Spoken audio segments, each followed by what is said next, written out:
नमस्कार, मी दीपाली. बालविश्व मराठी बेबी वर्ल्डमध्ये सर्वांचं मनापासून स्वागत.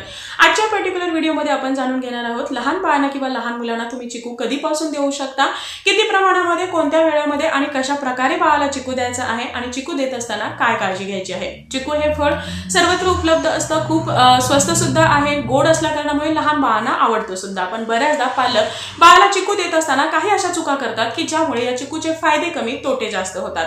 काही दिवसांपूर्वी इंस्टाग्रामवरती मला एका ताईने मेसेज केला, त्यांनी त्यांच्या बाळाला चिकू दिला होता. चिकू दिल्यानंतर बाळाची जीभ ही इतकी चिकट झाली की ती वरती टाळाला चिकटून बसली, ज्यामुळे बाळाला बोलणंही अशक्य झालं, शिवाय बाळाला श्वास घ्यायलाही त्रास होऊ लागला. असं का झालं किंवा या गोष्टी होऊ नये यासाठी काय काळजी घ्यायची आहे या गोष्टीही मी व्हिडिओमध्ये तुम्हाला एक्सप्लेन करणार आहे. जर तुम्ही सुद्धा तुमच्या बाळाला चिकू देण्याचा विचार करत असाल किंवा ऑलरेडी देत असाल तर आजचा हा व्हिडिओ तुमच्यासाठी खूप जास्त फायद्याचा ठरणार आहे. त्यामुळे व्हिडिओ शेवटपर्यंत पाहत राहा. व्हिडिओ आवडला तर व्हिडिओला लाईक, शेअर, कमेंट करा. चॅनलला नवीन असाल आतापर्यंत सबस्क्राईब केलं नसेल तर सबस्क्राईब करा आणि शेजारी असणारे जे बेल आयकॉन आहे तेही प्रेस करा, जेणेकरून येणाऱ्या नवीन व्हिडिओचा अपडेट तुम्हाला मिळत राहील. वळूया आपल्या आजच्या टॉपिककडे. मार्केटमध्ये सगळीकडे आता चिकू दिसत आहेत, कारण सध्या चिकूंचा सीझन चालू आहे. अशामध्ये पालक जर पहिल्यांदाच बाळाला वरचा आहार देत असतील तर प्रत्येक आई बाळाला हे चिकू नावाचं जे फळ आहे हे इंट्रोड्यूस करण्यासाठी खूप जास्त एक्साइटेड असते. कारण हे जे चिकू आहे हे अतिशय पल्पी आहे, सॉफ्ट आहे, पचायला हलकं आहे आणि नॅचरली गोड असल्या कारणामुळे ऑलमोस्ट प्रत्येक लहान बाळांना, प्रत्येक लहान मुलांना हे आवडतं सुद्धा. बाळ हा इझिली ऍक्सेप्टही करतो. परंतु हे जे चिकू आहे हे जेवढं हेल्दी फळ आहे तेवढं तुम्ही जर ते योग्य प्रमाणामध्ये नाही दिलं तर बाळाला त्रासदायक सुद्धा ठरू शकतं. आता हे कशा पद्धतीने द्यायचं आहे किंवा देत असताना काय काळजी घ्यायची आहे आपण व्हिडिओमध्ये पुढे पाहणार आहोत. पण त्या अगोदर आपण जाणून घेऊया की बाळाला चिकू देण्याचे काय काय फायदे होऊ शकतात. जसं मी सुरुवातीला सांगितलं की चिकू हे अतिशय पल्पी, सॉफ्ट असणारं, पचायला हलकं असणारं असं हे फळ आहे, त्यामुळे लहान बाळांना हे आवडायलाही मदत होते. यासोबतच यामध्ये भरपूर अशा कॅलरीज आहेत. बाळाला क्विक एनर्जी मिळण्यासाठी चिकू हा एक बेस्ट ऑप्शन आहे किंवा बेस्ट असं फळ आहे. बाळाचं वजन जर तुमच्या वाढत नसेल तर तुम्हाला बाळाला चिकू हा जरूर खायला द्यायचा आहे, कारण यामध्ये असणारे जे काही विटामिन्स आहेत, मिनरल्स आहेत किंवा या कॅलरीज आहेत, यामुळे बाळाचं वजन हे पटकन वाढायला मदत होते.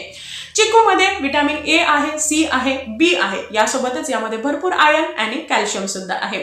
वाढत्या वयामध्ये बाळाची वाढ ही योग्य पद्धतीने होण्यासाठी, बाळाच्या हाडामध्ये बळकटी येण्यासाठी, बाळाची इम्युनिटी बूस्ट होण्यासाठी आणि सगळ्यात महत्त्वाचं म्हणजे बाळाचं डायजेशन इम्प्रूव्ह होण्यासाठी, गट हेल्थ स्ट्रॉंग होण्यासाठी चिकू हे जे काही फळ आहे हे अतिशय उत्तम असं फळ आहे. तुम्ही बाळाला वरचा आहार सुरू करता तर त्यानंतर बाळाला चिकूही देऊ शकता. परंतु आपण नेहमी हे सजेस्ट करतो की as a first solid food म्हणून तुम्हाला बाळाला कधीही चिकू इंट्रोड्यूस करायचा नाही. याचं कारण मी पुढे व्हिडिओमध्ये सांगणार आहे. परंतु जोपर्यंत बाळ हा 3-4 भाज्या, 3-4 फळं आणि आपले बेसिक जे काही धान्य आहेत हे पचवून होत नाही, बाळाला तुम्ही ते इंट्रोड्यूस करत नाही, तोपर्यंत तुम्हाला बाळाला चिकू देणं हे अवॉइड करायचं आहे. जेव्हा तुम्ही सुरुवातीला बाळाला चिकू देता तर तो अगदी कमी क्वांटिटीमध्ये द्यायचा आहे. सलग 3 दिवस देऊन पाहायचा आहे. बाळाला काही त्रास होतो आहे का ऑब्झर्व करायचा आहे.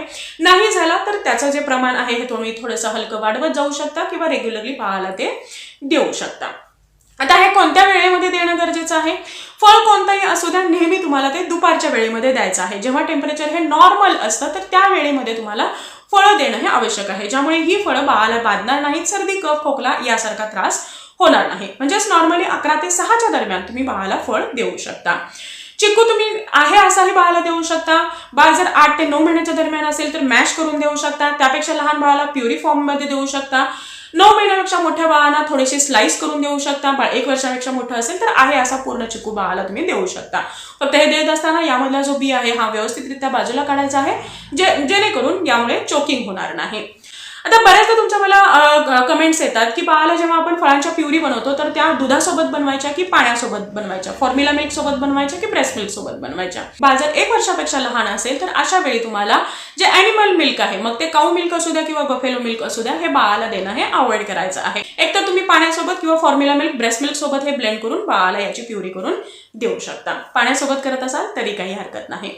आता व्हिडिओच्या सुरुवातीला जसं मी एका ताईंचा तुम्हाला प्रश्न सांगितला की त्यांनी त्यांच्या बाळाला जेव्हा चिकू दिला होता तर त्यावेळी तो टाळाला चिकटला, बाळाला श्वास घ्यायलाही त्रास होऊ लागला. असं का झालं? जेव्हा पालक बाळाला अर्धवट कच्चा किंवा कच्चा चिक्कू देतात तर त्यावेळी बाळाला असा त्रास होऊ शकतात, कारण अर्धवट कच्चा किंवा कच्च्या चिक्कूमध्ये लेटेक्स आणि टॅनिनचं प्रमाण हे खूप जास्त प्रमाणामध्ये असतं आणि यामुळे याचा चिकटपणा थोडा जास्त असतो आणि अर्थातच लहान बाळांसाठी हे थोडं त्रासदायक सुद्धा ठरतं. असा चिक्कू जर बाळ खात असेल तर बाळाच्या तोंडामध्ये घशामध्ये इरिटेशन किंवा इचिंग होऊ शकतं. जिभेवरती चिकटपणा येतो. हा चिकटपणा एवढा जास्त असू शकतो की बाळाची जीभ सुद्धा चिकटू शकते आणि अर्थातच हे बाळाला श्वास घ्यायला सुद्धा त्रास करू शकतं. शिवाय as a first solid food म्हणून तुम्हाला बाळाला चिक्कू द्यायचा नाही, कारण जेव्हा तुम्ही फक्त चिक्कूंची प्युरी किंवा चिक्कूचा मिल्कशेक बाळाला देता तर हा जो चिकटपणा आहे किंवा हे जे काही घशामध्ये होणारे इरिटेशन आहे हे बाळाला जास्त प्रमाणामध्ये जाणवतं. म्हणून नेहमी लहान बाळांना, बाळ जर 1 वर्षापेक्षा लहान असेल तर अशा वेळी इतर काही पदार्थामध्ये मिक्स करून तुम्हाला चिक्कू बाळाला द्यायचा आहे.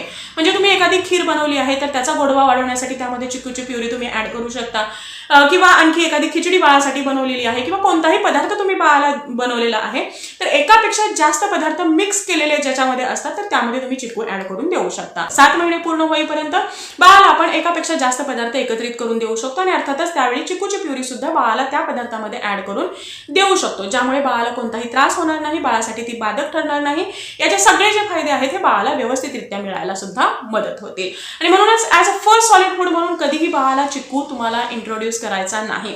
आणि हा जो चिकटपणा आहे हा वाढू नये किंवा बाळाला त्रास होऊ नये यासाठी जर तुम्ही फक्त चिक्कूची प्युरी बाळाला दिलेली असेल किंवा बाळाने चिक्कू खाल्लेला असेल, बाळ कितीही लहान असू द्या किंवा कितीही मोठा असू द्या, त्यानंतर तुम्हाला बाळाला थोडंसं कोमट पाणी हे जरूर द्यायचं आहे. कोमट पाण्यामुळे हा जो चिकटपणा आहे जिभेवरचा हा लवकर कमी होईल. जे घशामध्ये इरिटेशन होतं आहे किंवा इचिंग होते आहे त्यापासूनही बाळाला आराम मिळायला मदत होईल. कोणतीही ॲलर्जी होण्याचे चान्सेसही कमी होतील आणि हा चिक्कू बाळाला छान पद्धतीने अंगी सुद्धा लागेल किंवा बाळाला व्यवस्थित डायजेस्ट सुद्धा होईल. तर या 3 गोष्टींची जर काळजी पालकांनी घेतली तर चिक्कू हे जे फळ आहे हे बाळासाठी अगदी वरदान ठरणार आहे. बाळाचं वजन, इम्युनिटी, डायजेशन सगळं काही खूप छान पद्धतीने बूस्ट होणार आहे आणि खऱ्या अर्थाने चिक्कू बाळाच्या अंगी लागणार आहे.